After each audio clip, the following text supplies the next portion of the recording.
ముఖ్యమంత్రి జగన్ పాలనలో అన్ని వర్గాలు సంతృప్తికరంగా ఉన్నాయని వైసీపీ ప్రధాన కార్యదర్శి సజ్జల రామకృష్ణారెడ్డి అన్నారు.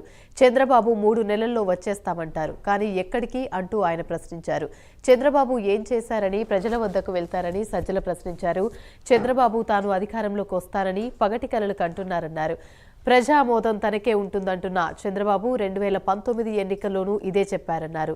చంద్రబాబు మాటలను నమ్మే పరిస్థితిలో జనం లేరని అన్నారు.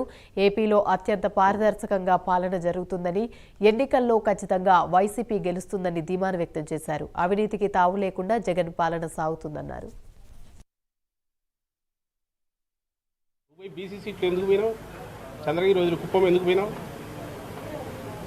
మీ వియ్యం కూడా ఆయన బాలకృష్ణ హిందూపూర్కి ఏం సంబంధం?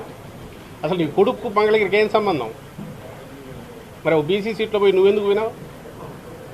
మేము అక్కడ ఒక బీసీని పెడుతున్నాం, నువ్వెందుకు వినావు? బీసీ సీట్లో నీ కొడుకు ఉన్న బీసీ అభ్యర్థిని తీసేసి నువ్వెందుకు వినావు? అక్కడికి నీ కొడుకుని ఎందుకు తీసుకెళ్ళా?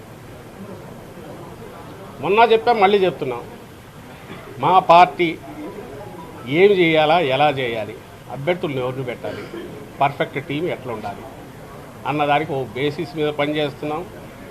ఈరోజు కొత్తగా వచ్చింది కాదు, గత సంవత్సరం నుంచే ముఖ్యమంత్రి గారు చెప్తున్నారు ఎమ్మెల్యేలందరికీ, జనంలోకి ఆల్రెడీ ఉన్నాం, ఇంకా పెంచండి. అలాగే ఎన్నికల దగ్గరకు వచ్చాక అన్నీ ఇవి బేరీజ్ వేసుకున్నాక టీం అనేది పర్ఫెక్ట్ టీం చేసుకున్నాం. ఇది ఎంత ముఖ్యమైనదో పార్టీ పదవి అంతే ముఖ్యమైనది. ప్రతిదీ బాధ్యతగానే మనం చూస్తాం కాబట్టి మీరు ఎక్కడా ఇది కావాల్సిన అవసరం లేదు.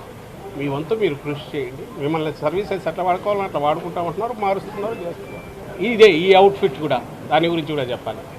ఈయనకు ఒకటి చంద్రబాబు నాయుడు తెలిసిపోయింది, ఈ 2024లో 0 ఒక్కటి కూడా వచ్చే అవకాశం లేదు ఎక్కడ, కుప్పంతో సహా. దీనికి ఒక ఇంటర్ప్రిటేషన్, ఒక నెరేటివ్ కావాలి ఆయన రేపు చెప్పడానికి. ఫస్ట్ అందువల్ల కొండకు ఇంటర్వ్యూట్లు అయినట్లు ఆగుతున్నాడు వేసి. నేను ఇంతకుముందు అంటే క్షుద్ర పూజలు చేసుకుంటున్నాడో ఏం చేస్తున్నాడో తెలియదు, కానీ అవన్నీ పనిచేసి ఏదో అయిపోయి నేను అవుతానా అనేది ఆయన కోరిక, ఆయన అత్యాశ. ఆయన హయాంలో కానీ లేదా చేయాలనే లోపల ఉండే బుద్ధులన్నీ అవన్నీ తెచ్చేసి మా ప్రభుత్వం మీద, జగన్మోహన్ రెడ్డి గారి ప్రభుత్వం మీద వేసి పులిమి రోజు బ్యానర్ స్టోరీస్ చేసుకుంటూ కొడుతున్నాం. వాటినే పిలిచి వాటినే మళ్ళీ రోజు ఐసోలేటెడ్ కేసు ఎక్కడో ఒకటి జరిగి ఉంటుంది సిస్టంలో పొరపాటు వల్ల, ఇంకో దానివల్ల.